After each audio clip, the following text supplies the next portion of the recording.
Emma, Norman, and Ray are three extremely intelligent orphans that share a happy and structured life at the Gracefield house along with 35 other kids.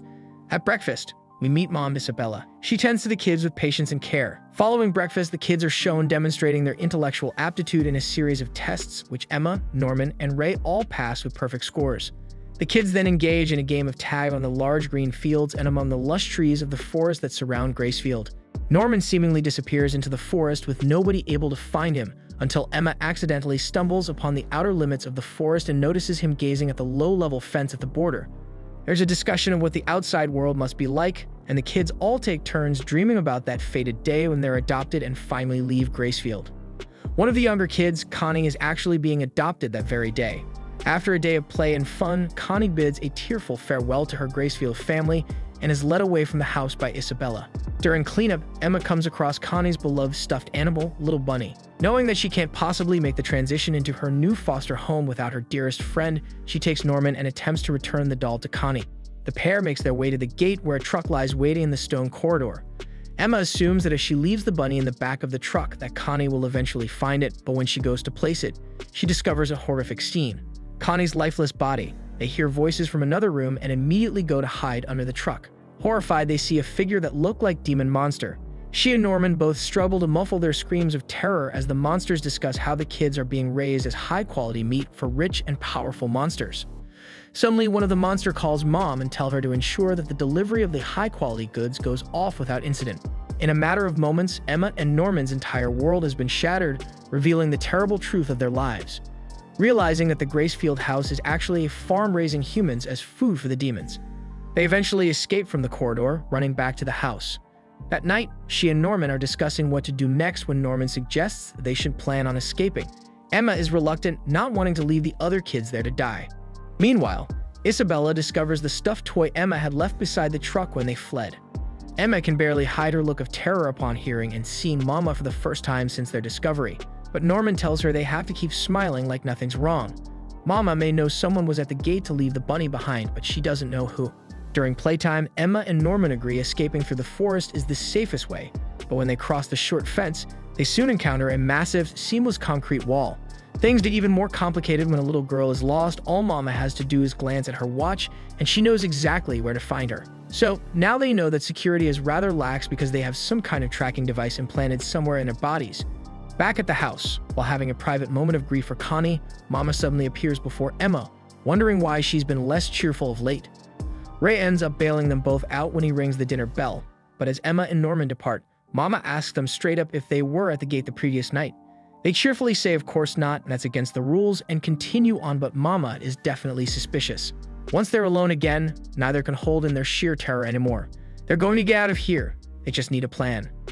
That plan involves stashing a bunch of table linen in a tree hollow near the wall that they'll use to make rope when the time comes to escape. They have 2 months left before the next child is taken. But someone followed them out to the wall. Fortunately for them, it's their friend Ray, who wants to know what's up. They tell him, and to their amazement, he believes it all, because he knows Norman well enough to know he'd never lie about something like this. While Ray is willing to help them with the big escape plan, he has a big problem with Emma's insistence that all 37 children will be escaping. Later, Isabella introduces a new infant named Carol and an adult helper named Sister Connie. Connie is already planning to take her boss place. Meanwhile, Emma, Norman, and Ray have just one more difficult variable to consider during their preparations for what's already looking like a hopeless escape plan. When told to think like the enemy and finding a place where a tracking device could be implanted, she inspects Carol, the newest addition to the farm, and finds a red bump behind her ear. They agree that it's too risky to attempt to destroy their ear trackers as it could trigger the alarm, so they focus on getting everyone out first. The trio decides to disguise the escape as a harmless game of tag. Emma sets to work improving the kids' physical condition, while Norman and Ray coach them up on the proper way to survive. Unfortunately, Sister Connie is suspicious about their plans and intends to ship them out sooner than their official ship date so she can accuse Isabella for breaking protocol and grab power. Later, Norman and Ray put the pieces together to determine there's a traitor among them. Isabella promises Connie that if she cooperates, she'll be a mama of her own. Predictably, Connie privately fumes and resolves to unseat Isabella rather than wait to be promoted. Meanwhile, Emma, Norman, and Ray continue their escape practice disguised as a game of tag. Only this time the team's led by older kids rather than everyone on their own. The trio suspect Gilda or Dawn to be the traitor. Later that evening, the trio share their secret with two other children, Don and Gilda, although Norman chooses not to tell them that Connie is dead. Norman lies that the kids who left were victims of human trafficking, since the cold reality might just be too much. Gilda and Don ultimately both agree that an escape attempt is the only choice. Ray doesn't like how Norman left out the truth to Gilda and Don about all the kids dying and being eaten, but for Norman, the escape must come first. He's also set traps for Gilda and Don by giving them different locations for their escape rope. That night, Emma pretends to sleep and watches Gilda sneak out of the bedroom. What Emma can't see through the door is that someone slips a piece of paper under Isabella's door with the location of the rope under Norman's bed. After the paper is delivered, Gilda visits Connie's room and Emma listens in from behind that door. Things get a little tense in there, with evidence wavering between Gilda being Connie's informant and not, but in the end, Gilda does what Emma hoped for and refuses to give up any information. When Norman and Ray search the two spots where the rope was hidden, Norman says there's nothing under the bed, and Ray says that must mean Don is the traitor. Only now Norman is convinced that Ray has been the real traitor all along, since he was the only one who knew about this place. For his part, Ray doesn't deny anything, but he does explain that he did it because it had to be done. Norman agrees to forgive Ray as long as he agrees to be his spy as well. Ray agrees, but only if Norman tricks Emma into thinking they're taking everyone. Other than Gilda and Don, the little ones will be a burden, both during and after the escape, and Ray didn't spend years being Mama's informant for everyone to get killed in a futile attempt to get everyone out. Later, Ray meets with Isabella, telling her the others continue to use the game tag as practice, but focuses Mama on Sister Connie as the primary threat. Later, Ray admits to Emma that he's Mama's informant. Gilda and Don feel left out of most of the private conversation between the other three, but Gilda and Emma start observing Mama more closely, and Emma discovers there's a secret room where she does something. Don is itching to get in there, but Ray urges caution and Norman agrees. But Don doesn't know that Connie is dead, and so he wants to escape and save her. To that end, he and Gilda enter Mama's room, and Gilda slides a bookshelf aside to reveal a locked door. Don persists in creating increasingly tense situations for himself and Gilda, and is obsessed with learning the truth the other three won't tell them, so he steals Mama's key. Meanwhile, Norman, Gilda, and Ray agree that in order to escape and survive, they'll have to gather as much info as possible about the outside world and how they'll be able to live out there. Within many books in the library, there are book plates bearing the name William Minerva and various words in Morse code. If they can figure out the order of those words, they may be able to glean some kind of useful information Bill is trying to secretly relay to them. It gives the kids hope there might be other humans out there, resisting the demon hegemony. As for Don and Gilda, they explore deeper and deeper into Mama's secret chambers, finding all of the stuffed animals and toys that not only confirm that what Norman said about the adults being bad was true, but make them suspect something far worse is going on. Norman and Ray scold Don and Gilda, but they know they haven't gotten the whole story. Norman decides to tell them the truth, and as expected, it's a lot to take. Don and Gilda help steal certain materials that Ray mentions in his report to Mama, detailing Norman's plot to kill her. Norman tells Emma he's having Ray feed Mama false intel, so she'll ultimately be misdirected or otherwise distracted when they make their escape. During his report, Ray also learns that when the monthly shipment occurs in January, he will be the one being shipped out. His time grows short. Only a week remains until the agreed-upon date of the escape, but the kids get a bit too careless in their open conspiring, and Sister Connie suddenly pops out from behind a tree to announce that she knows everything about what the five of them are plotting. However, she isn't angry, nor does she threaten them. Instead, she suggests they join forces against Mama. That night, Emma and Norman visit Connie and ask her a series of questions which she answers, but they also realize she knows more than she reveals. Meanwhile, Ray receives an instant camera from Isabella as a reward for his assistance. Later, Mama informs Connie that she has been appointed as mom for Plant 4 and has to leave immediately. When she presents her evidence to Grandma of the high-quality kids' escape plan, it's utterly shrugged off because the kids are still under control. Grandma then asks the demons to kill her. Isabella, calling out Ray's treachery, suddenly and unexpectedly terminates their arrangement, locks him in a room, and uses her tracking device to detect Norman and Emma.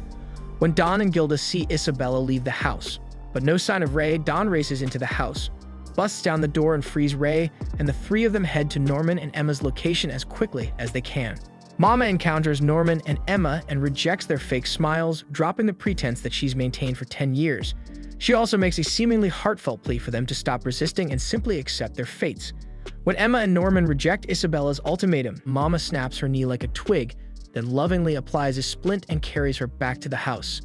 Later, Isabella informs a horrified Norman that his shipment date has been set. When Norman proposes, they proceed with the escape plan when Emma is healed, and without him, they reject it. They tell him to deactivate his tracker with the device Ray has just completed and hide out until Emma heals. Then they'll all escape together. Norman agrees to the plan, and the next morning, Norman executes his escape. After he attaches the rope, he holds it taut as he runs up the wall and manages to grab hold of the top ledge and hoist himself up. A vast forest unfolds in all directions on the other side. If they could get everyone into that forest, the adults would have a hard time to find them. When Mama finally notices Norman is not around, she checks his tracking device and her expression makes it clear it's not working. But to Emma and Ray's horror, she smiles and closes the device and Norman emerges from the forest. Only while atop the wall and looking over the other side could he discover the truth. There is a vast, deep cliff between the wall and the forested land of a distance they can't hope to overcome. Norman offers them a ray of hope by noting that the complex of farms or plants form a hexagon, one side of which is the HQ where there's a bridge across the cliff. But he won't be joining them and his mind won't be changed. The scene of Norman's goodbyes is rough. All the kids are either in tears or just barely holding back, but no one is suffering his impending departure more than Emma, who tries to give him the tracking device breaker. Before they part, Norman hands her back the tracker breaker and tells her not to give up. Norman and Mama walk to the gate. They reach the gate and Mama directs him to room to wait, and that's the last we see of him. Emma and Ray are gutted by Norman's loss. The two of them don't seem able to continue on, even with support from Don and Gilda. Ray tells them he's tired and doesn't care anymore. They can do what they like. Both the little kids and Mama take note of Emma's constantly depressed state. Time passes and Ray's shipment date arrives. Emma wakes up and finds him in the chapel. It's there where both of them reveal that they've been acting around Mama, making Mama thinking they really did give up. Ray discussed with Emma on how burning the house down is the best way for them to make their escape. The former then showed Emma all the oil cans he had hidden over the past few years, as he proceeded to dump oil all over himself, scaring the wits out of Emma.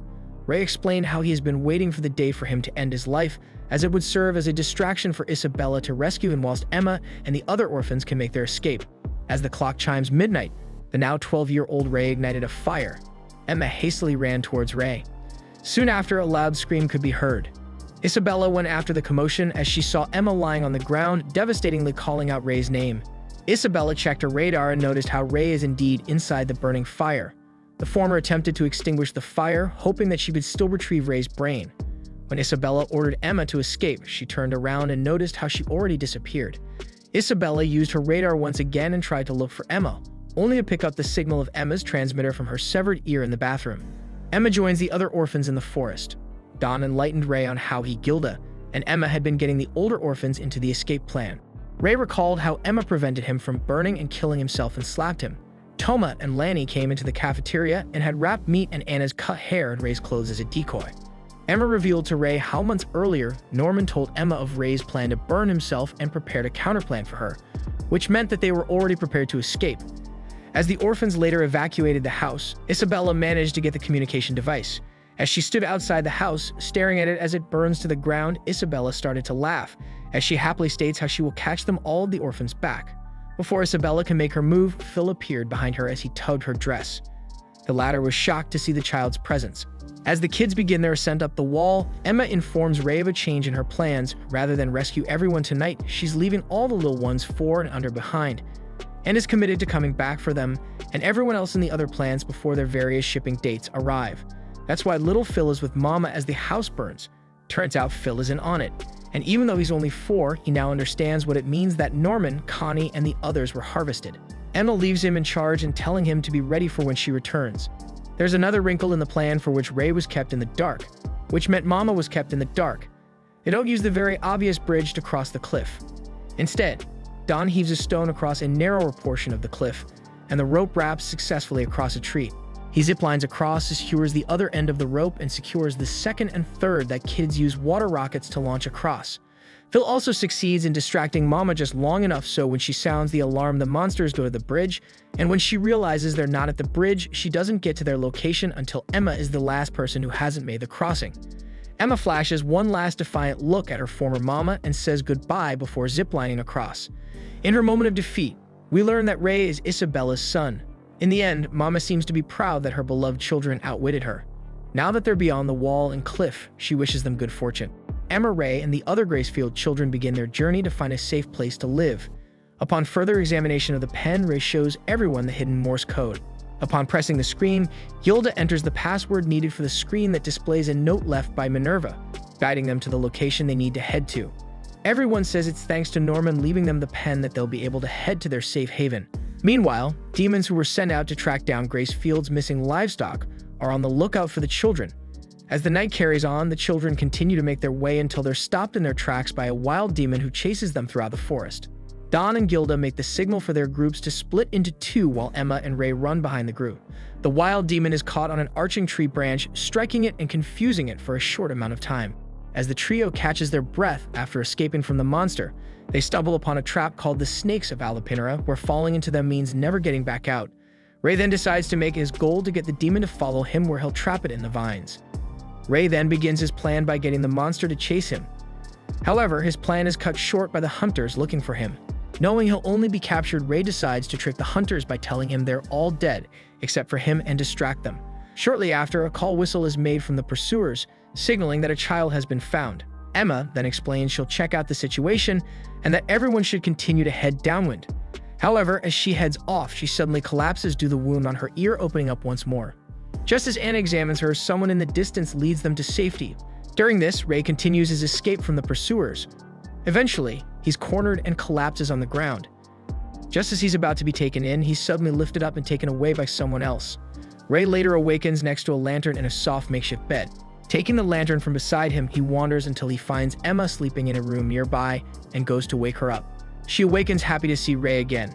As Ray is explained to what happened with Emma and the group, they discuss the possibility of being rescued by Minerva's group.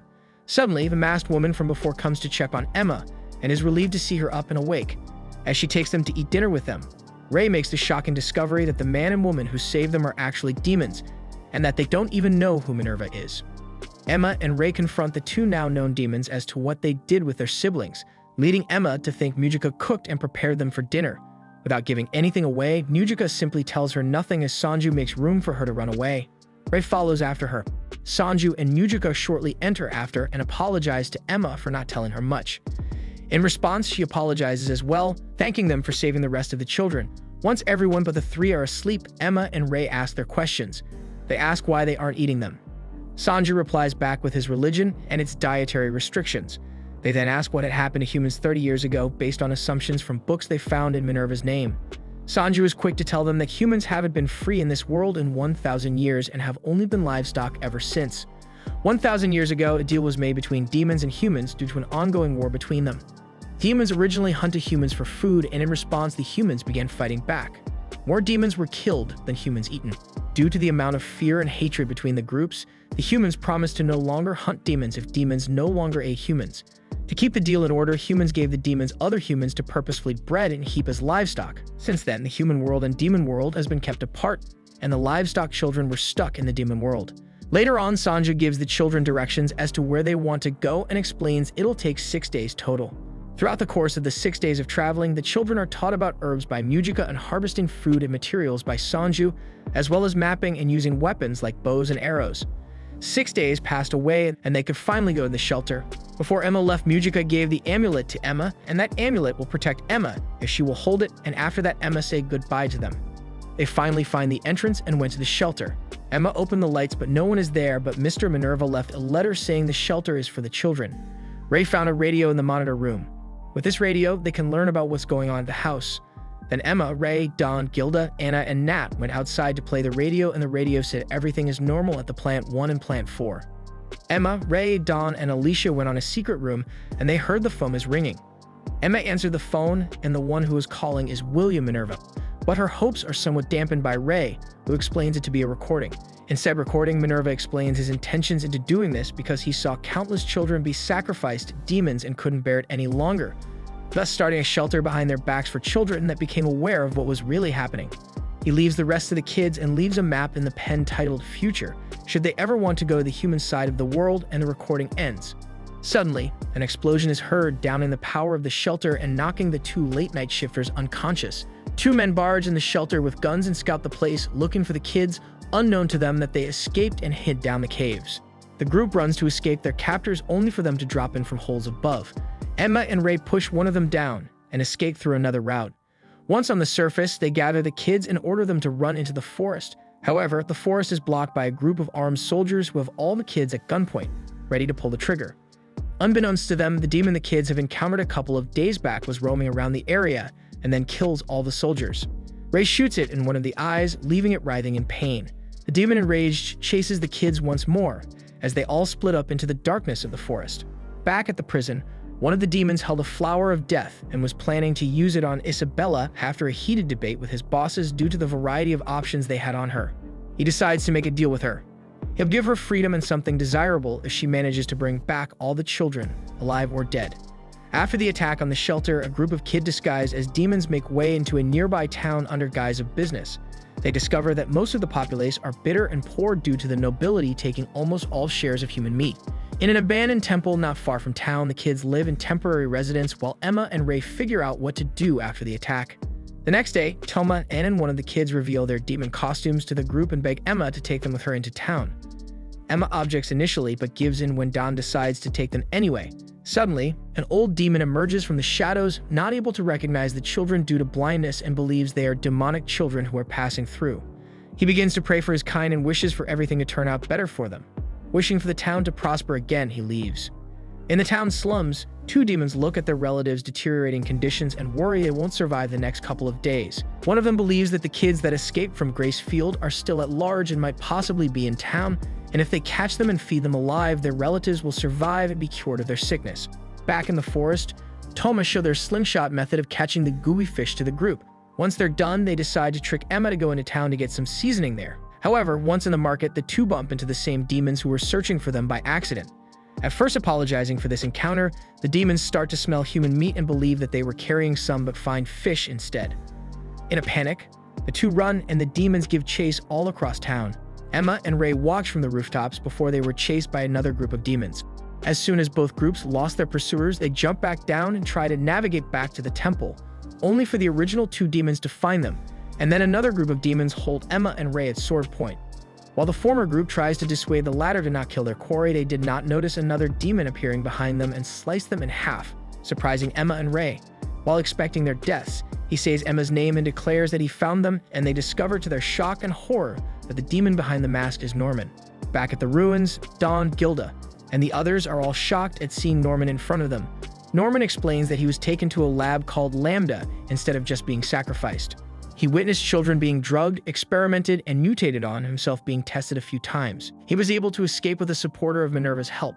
Sometime later, he was able to develop a drug that degenerates demons and return them to a primal state. Recalling Emma's goal, he began mass production of the drug to make them primal and exterminate the demons altogether, and build a human world for themselves so they wouldn't live in fear anymore.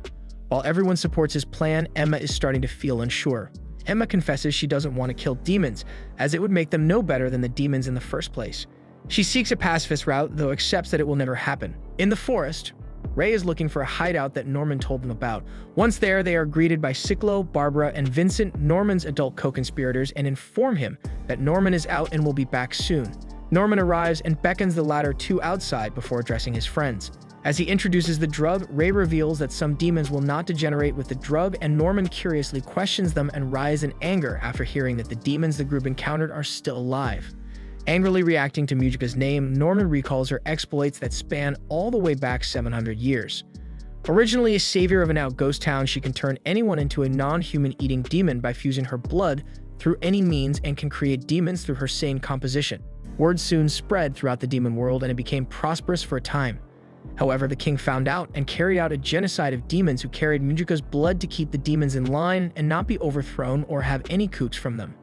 These events sparked the human-demon war, and the promise soon after, and Mujika faded away into obscurity, unaware to everyone that she was on the run ever since. Norman berates Emma for her way of thinking and resolves to kill Mujika and Sanju so nothing stands in the way of his plan, despite Emma's protests to the contrary. He got shipped out, all the gates were destroyed, Minerva and his supporters were all exterminated, and the only way into the human world is right where it all began, Grace Field House, miles underneath it. Emma makes a last-minute deal. She'll find Sanju and Mujika in a week and he has to stop his plan. After a brief argument with timing, Norman reluctantly agrees and gives his former friends 5 days to find them, else he continues with his plan. He sees them off and walks downstairs to the basement.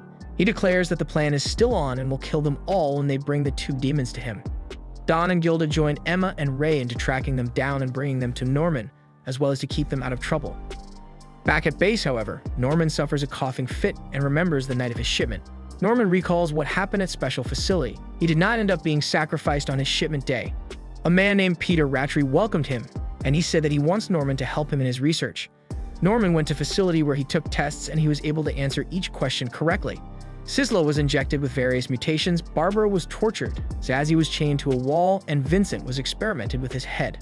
Throughout his stay, Norman made a plan to escape the facility and was able to get explosives to a bomb he was making. One night, he triggers it and succeeds in his plan and breaks out the surviving inmates, including the 4 whom he employs under him, and is given a pen by a man before dying of his injuries. Back to the present time. In the forest, the 4 are chased by the wild demon. The demon was downed by Ray shooting it in the eye, while Emma collapsed from exhaustion. She was almost eaten, but Sanju kills it. Relieved that they found Sanju and Mujika, they tried to bring them to Norman. However, it was all in vain, as Norman and his group raids the village. They made a bomb in the demon village and spread the drug which degenerates them, and they start attacking each other. The 2 sick young demons came out of their house to flee, and Norman personally went into the demon village to slaughter them.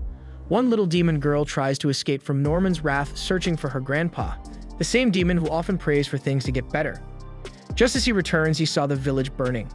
Realizing what's happening, he tries to find her granddaughter. The drug reaches them and the little demon degenerates, but her grandpa does not.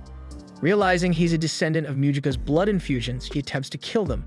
Norman then sees the carnage his group has wrought onto the demons and begins to have some regrets. Before pulling himself together and preparing for battle, Emma and Ray attempt to convince Norman about how they can still escape without killing the demons. He breaks down crying in front of Emma, crushed by suffering he has experienced and his rash decisions based on the time he has left. Mujika came and she gave the glass with blood to the female demon, instructing her to spread it to everyone so they will not degenerate again. Barbara tries to kill the demon, but she sees herself in them and suffers a migraine due to it. Zazie charges at the demon, but Norman tells him to stop. Barbara regains her composure and replies Norman is more important than revenge.